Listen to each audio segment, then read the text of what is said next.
So a few words about where we are in this cycle and with this parsha, as I mentioned earlier, which has this very important paragraph of the Shema.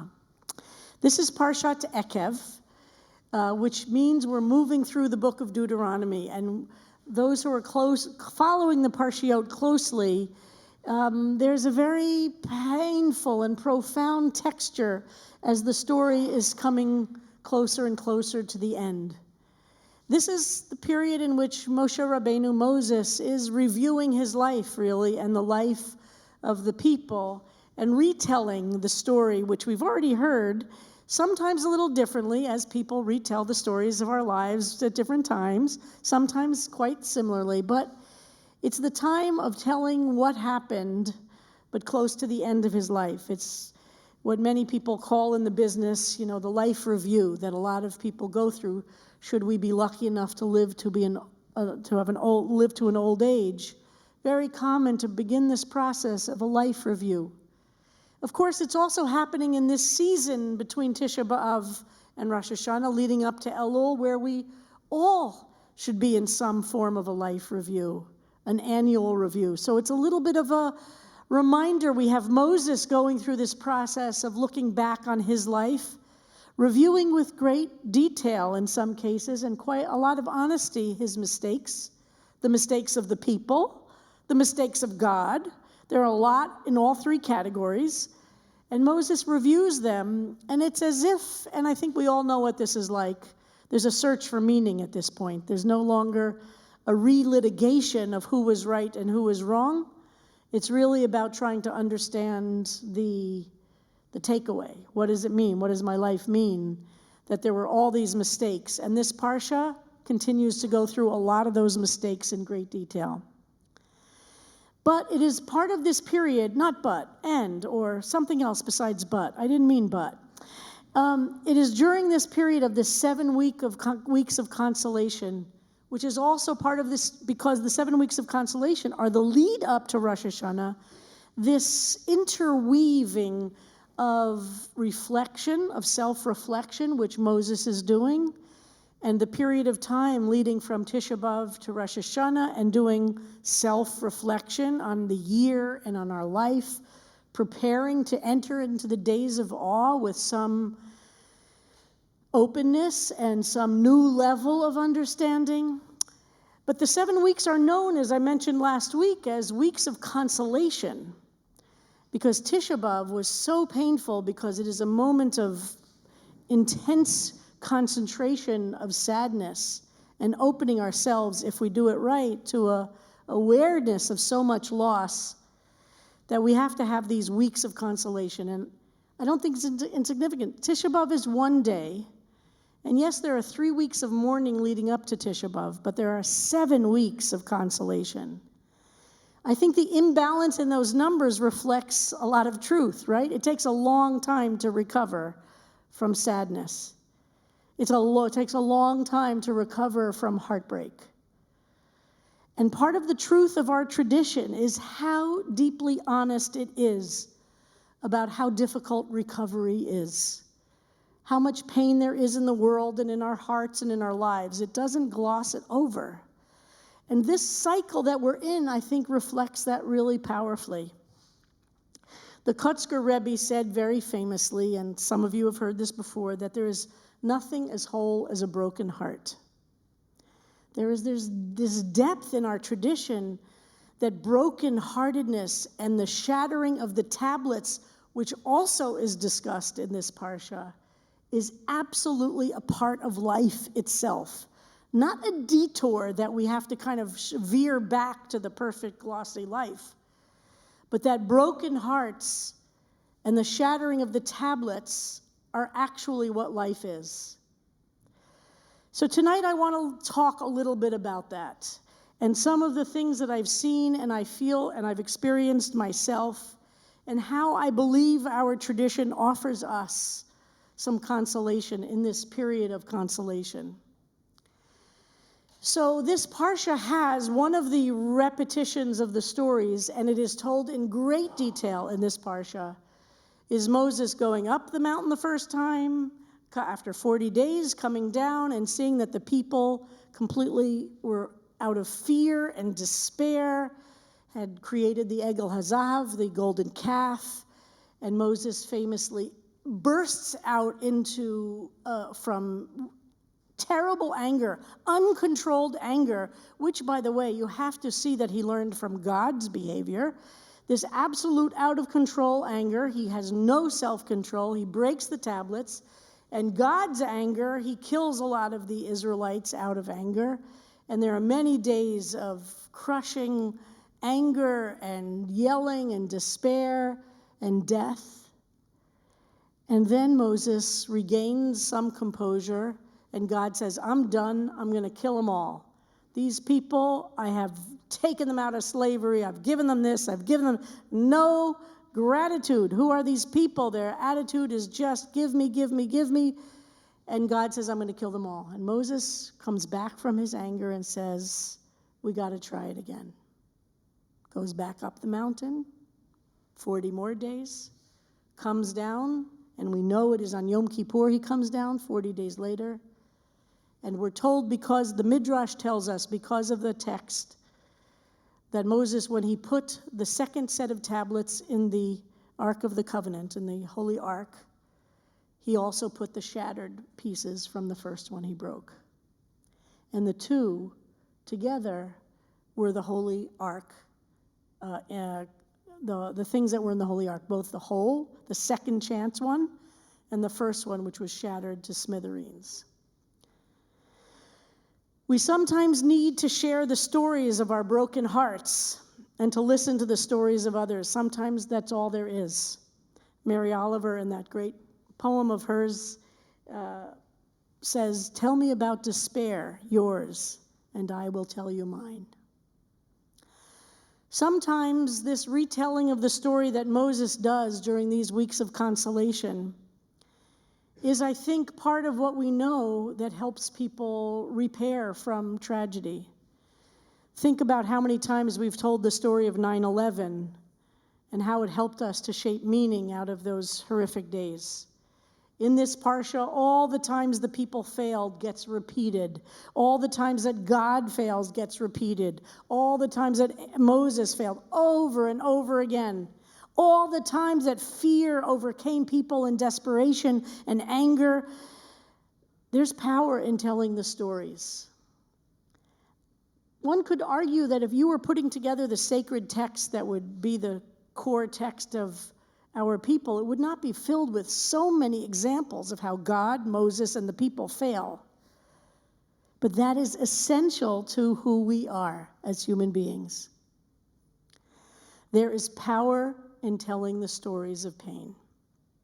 There's power in being a witness.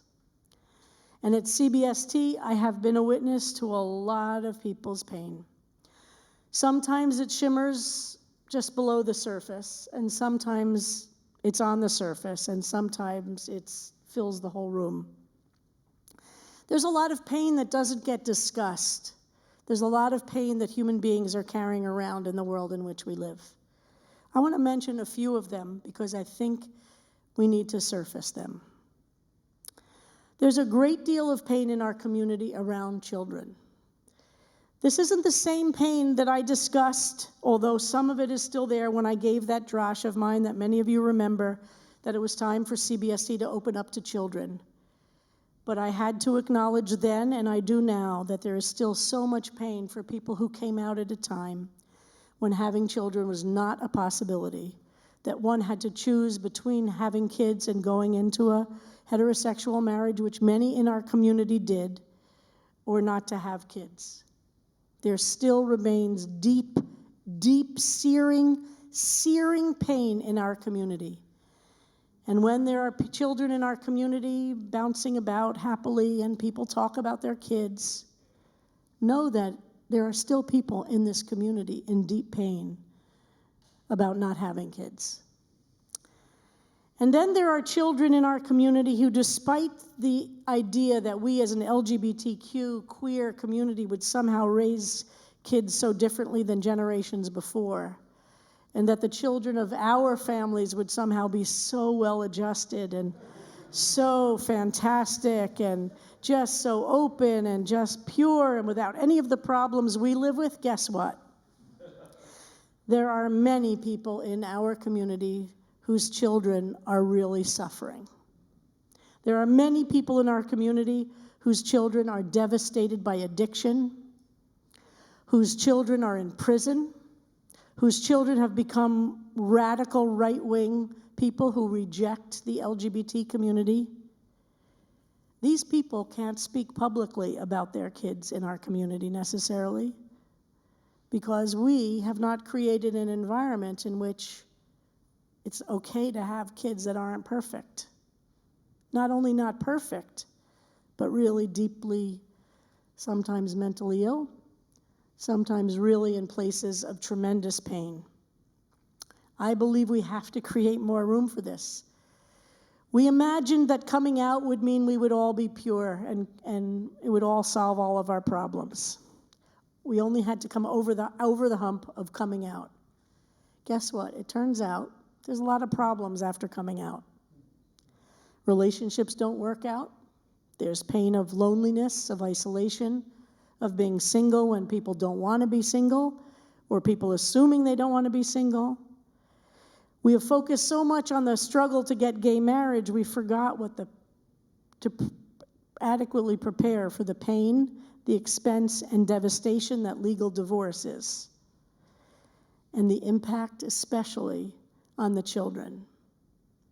We have many families in our community, mine included, who have suffered tremendously from divorce. There's deep pain of loneliness and isolation and illness. Many in our community are aging solo without children and are not necessarily as open to the presence of or talking about children that some of us who have children do. Look at those with children and imagine their lives are all set and everything's perfect.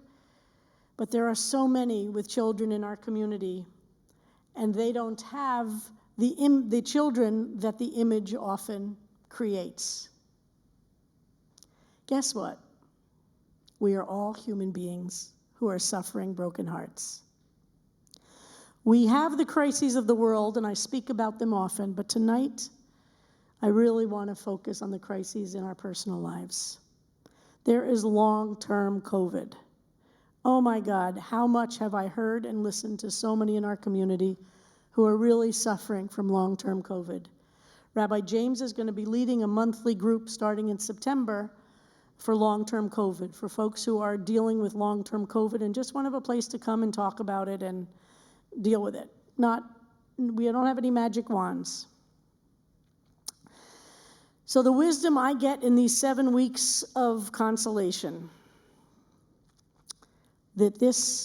we need a lot of consolation. 7 weeks is not nearly enough.